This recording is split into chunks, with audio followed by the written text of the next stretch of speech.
Ẹ káàbọ̀ sí orí ìkànnì yìí níbi tí a ti ń sọ àwọn ìròyìn tó jẹ́ òtítọ́ gẹ́gẹ́ bí ẹ ṣe mọ̀ wípé a ò ní sọ ìròyìn tí kò kí ń ṣe òtítọ́. Àwọn ohun tó ń lọ ní orílẹ̀-èdè wa tí a lè fi kọ́gbọ́n, àwọn oríṣiríṣi àṣírí ló wà nínú fídíò yìí. Ẹ bá mi like, comment, share, subscribe. Ẹ wá kàn fìdílé ká jọ wo fídíò yìí.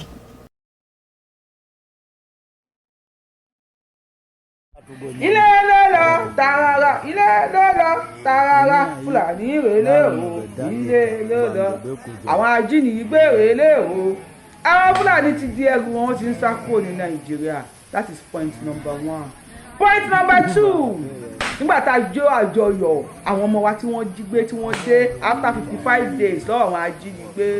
Bí wọ́n dé parí show lánàá, boom, tó pọ̀pọ̀ pé breaking news, Gumi ti sọ̀rọ̀.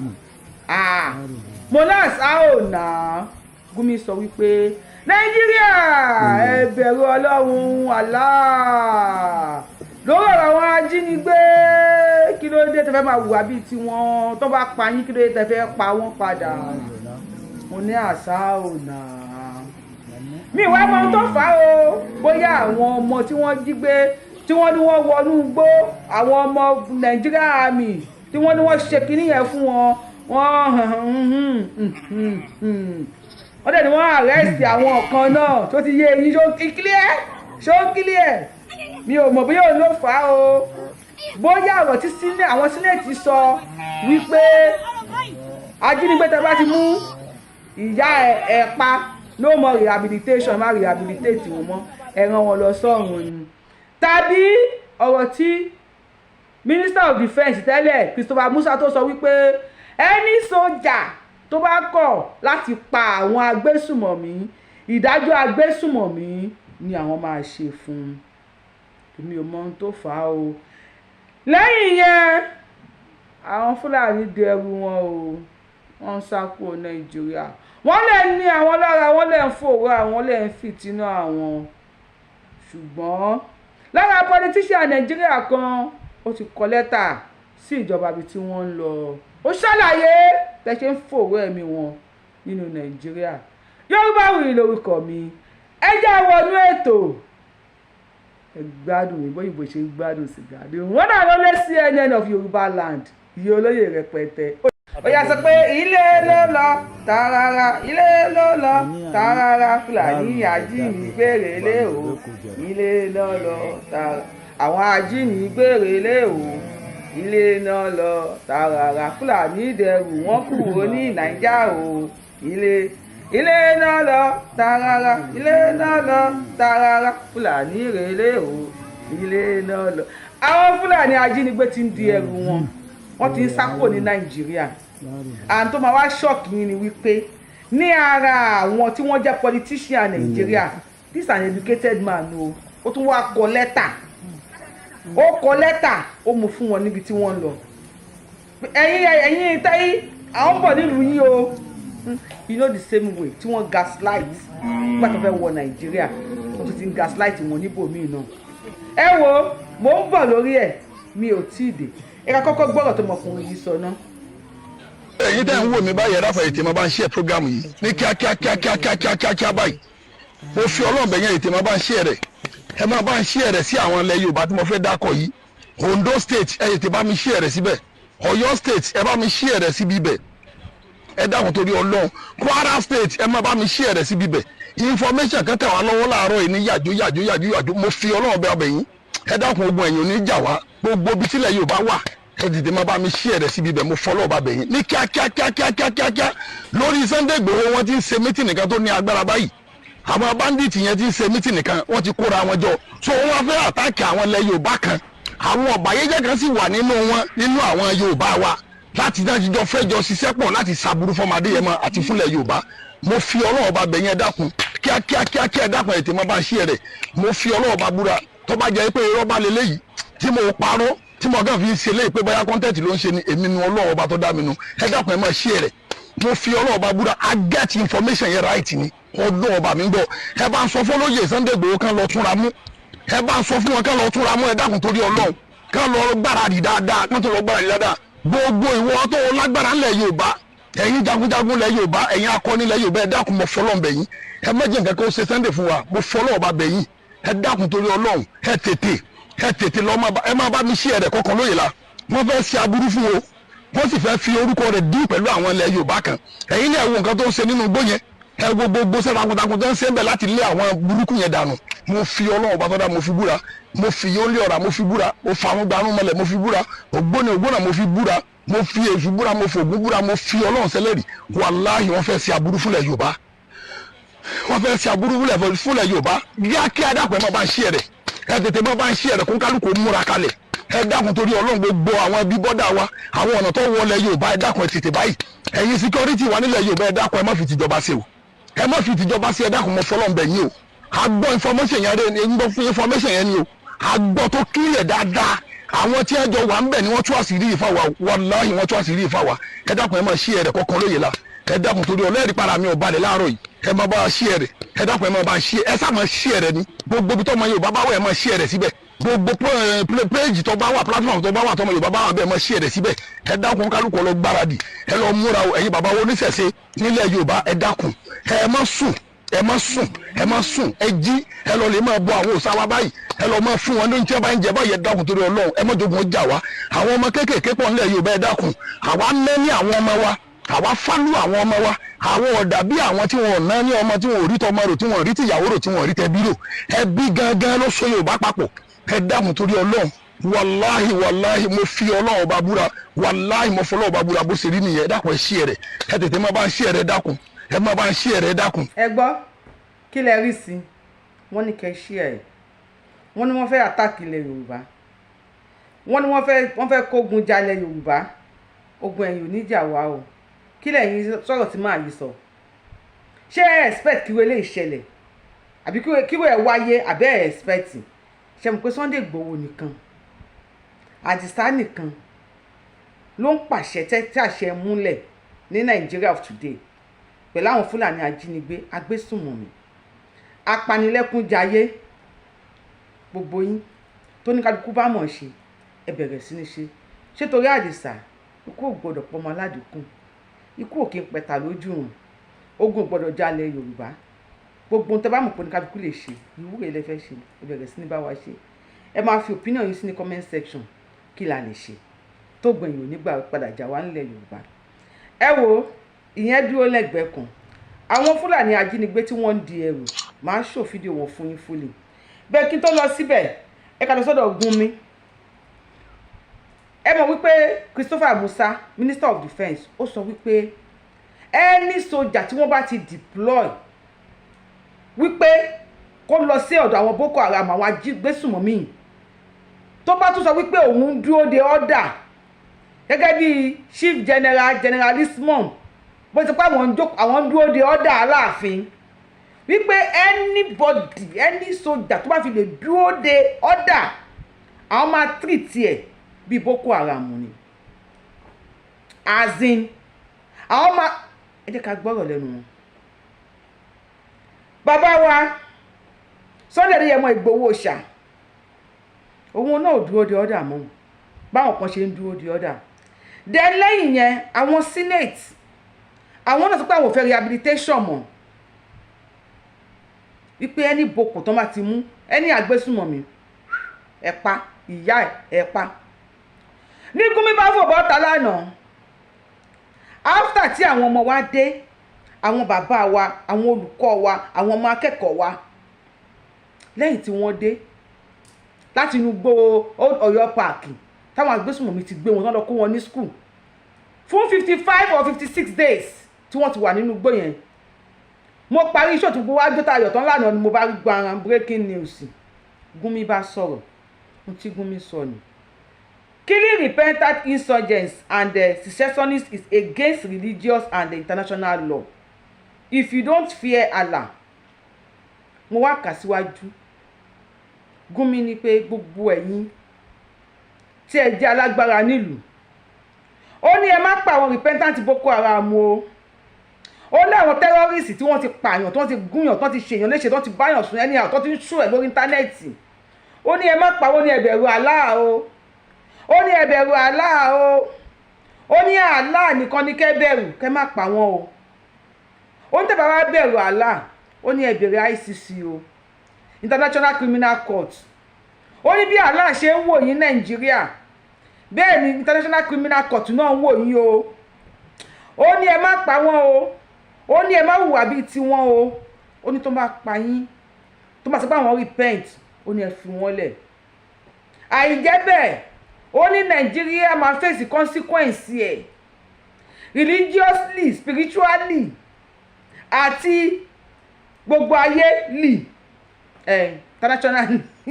internationally ó ní gbogbo ó ní Nàìjíríà máa face consequence ẹ̀ o tẹ́ bá pa wọ́n o ó ní ICC is watching ó ní the world is watching abẹ́ẹ̀rọ Ọlọ́run abẹ́ẹ̀rọ Ọlọ́run abẹ́ẹ̀rọ Ọlọ́run ṣọ́ ń bá mi ṣe máa yìí ni ṣọ́ ń bá mi ṣe máa yìí ni ṣé ṣọ́ pé máa yìí ṣe báwo ni ṣe kò fẹ́ yé mi kò yé mi bí mo bí ó clear lọ́dọ̀ tí ṣó clear ẹ tó bá pààyàn kan máa pa Allahu Akbar bẹ́ẹ̀ Putin sọ̀rọ̀ kan ó ní ti òun ni pé agbésùmọ̀mí tóun bá mú kóun lọ sí ọ̀dọ̀ Ọlọ́run tí Ọlọ́run ni pé kó dáríjì ó tó bá hun gọ́ọ̀dù kó fún ní 72 virgins tó bá hun gọ́ọ̀dù kó fi sádùjọ́ náà tó bá hun gọ́ọ̀dù kó fún sínú iná ó ní tòun ṣáà ni pé kóun ti fún wọn lọ sí ọ̀dọ̀ Ọlọ́run bẹ́ẹ̀ Gúnmi ní kó má ràn wọn lọ sọ́dọ̀ Ọlọ́run ẹjọ́ títàlẹ́ máa sọ̀pọ̀tì ń bẹ̀ ẹ bá mi kọ sí comment section ká tó wá proceed kí lẹ fẹ́ ṣe ẹ fẹ́ máa wò lọ tí máa join yín ní blow lẹ́nu ẹ yẹ máa wò lọ kí n máa rí yín ẹ ti like show ẹ ti thumb up yẹn ẹ ti subscribe sí YouTube channel mi ó yẹ subscribe sí YouTube channel Yorùbá Ohun ẹ tẹ thumb up lórí show yìí ẹ má wàá dúró nìkan ẹ fò opinion yín sí comment section show yìí àjọ ń ṣe yìí ẹ wá share fún gbogbo àwọn èèyàn ẹ sọ fáwọn èèyàn pé Yorùbá Ohun the CNN of Yorùbá land mo wà lóta ẹ wo ẹ yẹ ká sọ́dọ̀ àwọn Fúlàní àwọn ajínigbé tí wọ́n di ẹrù wọn tí wọ́n ń sá lọ àti lẹ́tà tí olórí mo máa ń sọ fún yín Fúlàní is Fúlàní Fúlàní ọlọ́kadà Fúlàní ni Fúlàní tó ń da màálù Fúlàní ni Fúlàní tó ń ta súyà Fúlàní ni Fúlàní tó ń jiyàn gbé Fúlàní ni Fúlàní tó wà ní sínéètì Fúlàní ni kódà kí Fúlàní di pírẹsidẹ́ǹtì Fúlàní ìbẹ̀ rí Buhari Fúlàní will always be Fúlàní ó wá kọ lẹ́tà máa ka lẹ́tà yẹn fún un bóyá ń lọ yẹn Cameroon ni wọ́n ń lọ Cameroon ni wọ́n di ẹrù wọn tí wọ́n lọ now ẹ kì í sáré kà fún yín. An open letter to the Cameroon government and the people of Cameroon on the mass immigration of Fulani pastoralists from Nigeria. Dear people of Cameroon, I write this open letter with a heart full of concern, hope, and deep appeal to humanity, brotherhood, and compassion. Currently, there is a caravan of Fulani pastoralists from Nigeria with millions of their animals, comprising cattle, sheep, and the donkeys, trooping into your country, yani Cameroon. These are not just people moving from one place to another. They are families, mothers, fathers, children, and elderly, and the sick, carrying their lives, their hope, and their means of survival along with their animals. Please, do not panic. They are refugees, fleeing insecurity, hardship, and attack from tribal militants and other armed groups in Nigeria. They are people searching for safety, peace, greener pasture, and water for their animals. These same basic needs that every human being desires. Yes, they are animals. Yes, there are criminal activities being committed by few bad elements among pastoralist communities, as they are in their every societies. But we must not allow the action of few individuals to become a result, a reason to condemn an entire community of innocent men, women, and children who are suffering and searching for refuge. Please, in the interest of the humanity, embrace them, allow them to continue their journey to safe destination that range from the bushes and the forests of Cameroon, where they can continue their pastoralist gaslighting yìí náà ni gaslighting yìí ni ogun lé wọn Nàìjíríà, ta ló fa ogun yẹn? Wọ́n ní hardship wà Nàìjíríà, ta ló fa hardship yẹn? Ẹ máa bá mi kọ sí comment section. Ta ló fa hardship? Wọ́n ní kí Cameroon jọ kí wọ́n gbà wọ́n láyè, their families, their mothers, their fathers, their children, their elderly people, their sick ones. Cameroon allow wọn nínú igbó wọn ìyá abẹ́ ẹ̀rọ lọ́hùn. Ṣùgbọ́n ogun tó ń jà wá Nàìjíríà, ogun ebi. Wọ́n ní táyé bá sọ ẹ̀dá ṣe bóun náà ó fi ìbú ẹ̀ bódọ̀lá. Ohun táyé bá sọ ẹ̀dá ayé ilé. Ohun táyé bá sọ ẹ̀dá ṣe bóun náà ó fi ìbú ẹ̀ bódọ̀lá. Wọ́n ní please, in the interest of humanity, embrace them. Allow them to continue their journey to safe destination. That range from the bushes and the forests of Cameroon. Tó wọ́n ní kẹ́ gbà wọ́n láyè nínú oko inú igbó yìí o ní Cameroon. Kán lọ sọlẹ̀ síbi àti ẹ̀dúpẹ́. Kán lọ́jà tí ẹ bá wa tì wọ́n lọ. Ó wá tì wọ́n lọ. Igbó rere níta. Àwọ̀wọ́ ewé ẹ̀yìn. Odò kì í ṣọ̀kò bojú ẹ̀yìn. Wọ́n ṣàmà tiẹ̀ lọ. Àbí kílẹ̀ ni mo sọ ṣé mo wí ire? Okay. Where they can continue their pastoralist way of life to other parts of Central Africa. Part of this caravan is heading towards Central Africa, Gabon, as well as the bushes and forests of Congo, seeking safety for their lives and searching for green pastures and the water for their animals. Green pastures tó wọn àfi lé àwọn aráàlú kúrò lórí ilẹ̀ wọn àti kọ́tẹ̀ kọ́kọ́ máa lọ síbẹ̀ bó sípàrà ṣe gbà wọ́n ní ilẹ̀ Yorùbá nìyẹn tó ti pọ́n dúró sínú igbó wa wọ́n bẹ̀rẹ̀ sí ní pa wá bẹ̀rẹ̀ sí ní bá àwọn èèyàn wa sùn.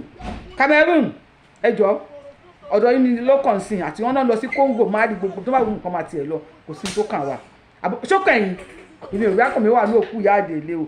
Let me continue. To the people of Cameroon, remember that welcoming those in need is a reflection of humanity, compassion, and African brotherhood. The strength of our commitment has always been found in our ability to support one another during moments of difficulties. Lásìkò nira náà wà yìí o, àsìkò pọ́njú lélẹ́yìí o, àsìkò dààmú lélẹ́yìí o, wọ́n ní Cameroon bá wọn gbà wọ́n láyè.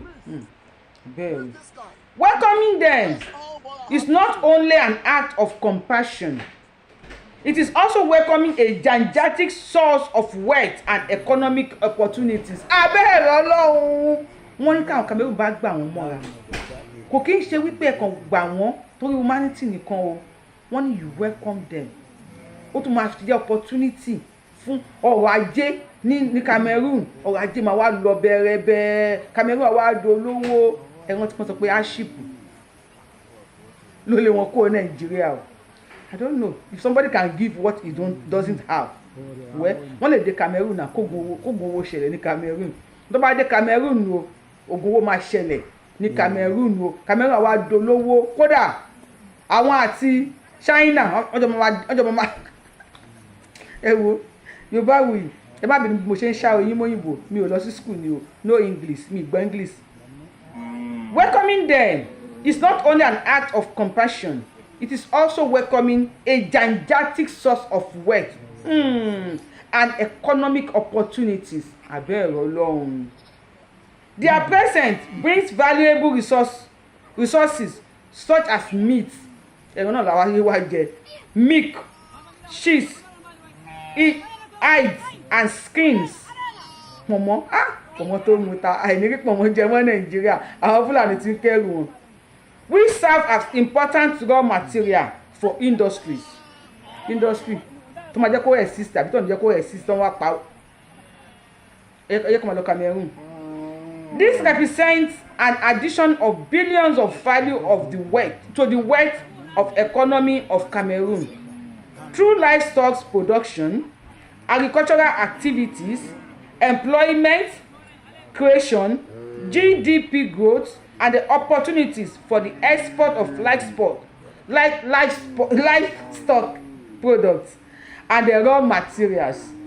The knowledge, experience, and the resources carried by pastoralist communities can contribute positively to economic development and bring tremendous benefits. Wow.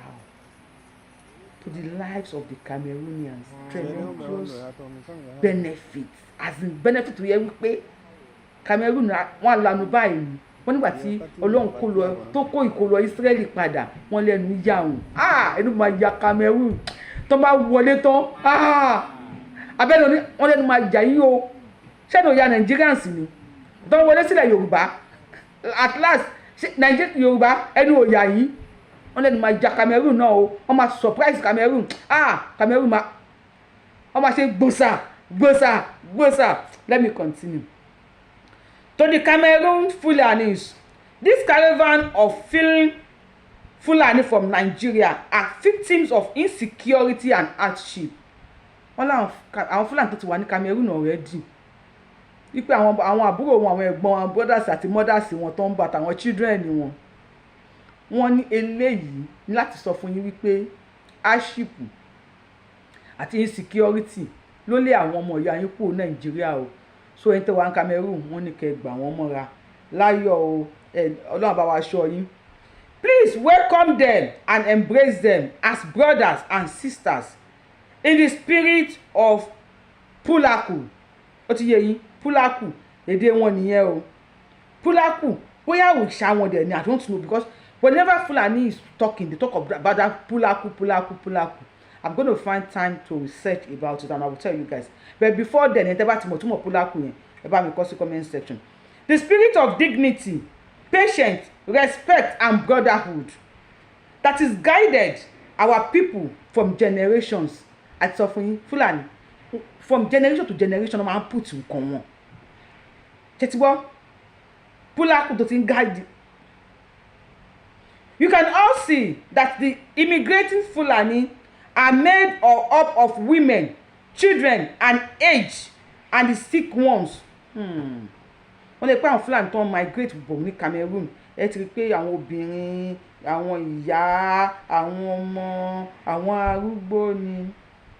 Ó dà pé wọ́n ní wọ́n rí obìnrin kan bẹ́gà tó ń tọrọ owó tó gbé tó ń tú báàgì ẹ̀ tí wọ́n rí uniform àwọn sójà ń bẹ̀. Ẹ wò it's up to Cameroon. This pose no harm to you and your country. Rather, they carry along their livestock wealth, traditions, and the skills that can contribute to agro activities in Cameroon and neighboring countries targeted as their destination. Okay. These people are not coming with hatred in their hearts. They are coming with the hope of survival. Their animals represent their homes, their livelihoods, and the future of their children. To be factual, these fleeing pastoralists are targeted by insecurity involving different armed groups and militaries operating in Nigeria, finally, including groups that present themselves as vigilantes and the anti-crime movements. Even vigilante and anti-crime movements are attacking. English yẹn ò yé mi dáadáa yẹn tó bá yé ẹ bá mi kọ sí comment section. The suffering of innocent people must not be ignored regardless of their ethnic background, culture or way of life. To the government of Cameroon, please, in accordance with international law and the principle of protecting refugees and the vulnerable persons, kindly protect this caravan of Fulani pastoralists entering the Republic of Cameroon. Wọ́n ní kán gbà wọ́n láyé o. Protect their lives. Wọ́n ní bá wa dáàbò bo ẹ̀mí wọn. Protect their dignity. Ẹ bá wa dáàbò bo dignity wọn, mímọ̀ dignity ní Yorùbá. Protect their children. Wọ́n ní bá wa dáàbò bo àwọn ọmọ wọn and families àti àwọn mọ̀lẹ́bí wọn. At the same time, continue to uphold peace. Wọ́n ní at the same time, ẹ jẹ́ kí àlàáfíà máa jọba. Security and harmony between all communities living with Cameroon. Wọ́n ní àwọn communities living with the Cameroon, ẹ jẹ́ kí àlàáfíà kó máa jọba lọ. This is the moment of humanity to speak louder than fear. Lásìkò yìí la gbọ́dọ̀ sọ̀rọ̀ sókè tàbí káwọn máa ṣe ojo, ṣùgbọ́n àwọn tí wọ́n ń pa nílẹ̀ Yorùbá wọn ò lè sọ̀rọ̀ sókè lórí ẹ̀. Àbẹ́ ẹ̀rọ Ọlọ́run. This is a moment for Africa to demonstrate brotherhood, compassion, unity and economic cooperation. Wọ́n ní àsìkò yìí ní fún àwọn Africa láti demonstrate compassion, unity láàrin gbogbo wa, pé Africa jọ ní gbogbo wa o. Kẹ̀kẹ́ cooperate papọ̀. Let the spirit of hospitality guide our decision, and let history remember Cameroon as a nation that showered kindness to people in their moment of need. Wọ́n ní ẹ̀yin ọmọ Cameroon, ẹ jẹ́ kí àsìkò yìí jẹ́ àsìkò tó jẹ́ wípé ẹ máa kọríkọrí sí platter of gold tí àwọn èèyàn ò ní gbàgbé yín, tí ìtàn ò ní gbàgbé yín nínú Áfíríkà, wípé nígbà tí àwọn èèyàn wà in need, ẹ̀yin lẹ gbà wọ́n sọ́dọ̀, tẹ̀sí gbà wọ́n mọ́ra. May peace, understanding and the harmonious coexistence prevail among peoples. Thank you by Mustapha Gambu, an advocate for peace and the harmonious coexistence among Nigerians and the world at large. Eyín mi fẹ́ yọ. Tẹ́bà tí ẹ wọlá pé mi ò kàwé, ẹ wọlá pé mò ń ká lòlò, ẹ bá mi like ètò yìí, ẹ subscribe sí YouTube channel mi, ẹ follow me for more. Kí lẹ rí sí nǹkan tí àwọn Fúlàní tí wọ́n sọ náà, wọ́n á ṣojú àánú kọ́ bá wọn gba àwọn èèyàn wọn mọ́ra. Kí Cameroon gba àwọn mọ́ra. Kò sí wàhálà, it's up to Cameroon. Àbí kí lẹ́ni kí n sọ Yorùbá wò ni lóko. Ẹ fọ opinion yìí sí comment section. Mo sì lè ṣe live show lórí ẹ̀ táyé bá gbà mí. Báwo lẹ ṣe rí sí? Bá mi download tap send. Ẹ bá mi lo promo code mi Abiola 223 láwọ̀kọ̀ tó bá fẹ́ send owó sí Nàìjíríà, direct deposit ni, kò ní third party. Ẹjọ́ tó wáyọ̀ fún yóò ní gbé yín lọ́mọ lọ. Aṣẹ́wó kí yín o, aṣẹ́wó kí yín o. Aṣẹ́wó là wà, gbówó là ń ṣe. Ẹ fẹ́ ṣe dọ́là, pounds, euro, gbogbo tó bá fẹ́ ṣe, ẹ wá ṣe lọ́dọ̀ wa. Kò sí pé ẹnìkan ṣẹ́wó kan. In fact, ẹ máa gbádùn ẹ̀ tẹ́ bá ṣẹ́wó lọ́wọ́ wa. Ẹ ń tẹ́tí lò ìlú sí fún yín o, ìlú sí fún ẹ ṣe mo dúpẹ́, thank you so much. Ẹ má wá ju ìyá aládàá nìkan jẹ, bá mi share fáwọn friends, family, gbogbo àwọn èèyàn yín, bá wa share fún un. Tẹ́tí lò ẹ̀dán òkú kẹrin pé Yorùbá Yorùbá wòye ló ìkọ̀ mi, Yorùbá wòye ni mo jẹ́. If you are coming across my page for the first time, I am the one and only Akalolo of Yoruba land. Adáwọn ọ̀lẹ́ Yorùbá, ọmọ tó jọ ọmọ rẹ̀ olóyè tí ò pé méjì, abẹni ọmọ tí ò ṣe pa tó máa pààrọ̀ abẹ tó máa déwájú federal government tó máa sign tó máa déwájú Olódùmarè. Èèyàn kí wọ́n lọ́n lọ́fẹ̀ẹ́ ó lè kú bí 99 times yes tó bá padà wá sáré kó wá di mẹ̀tí sẹ́là. See you on my next show. Bye, thank you, I love you, bye for now.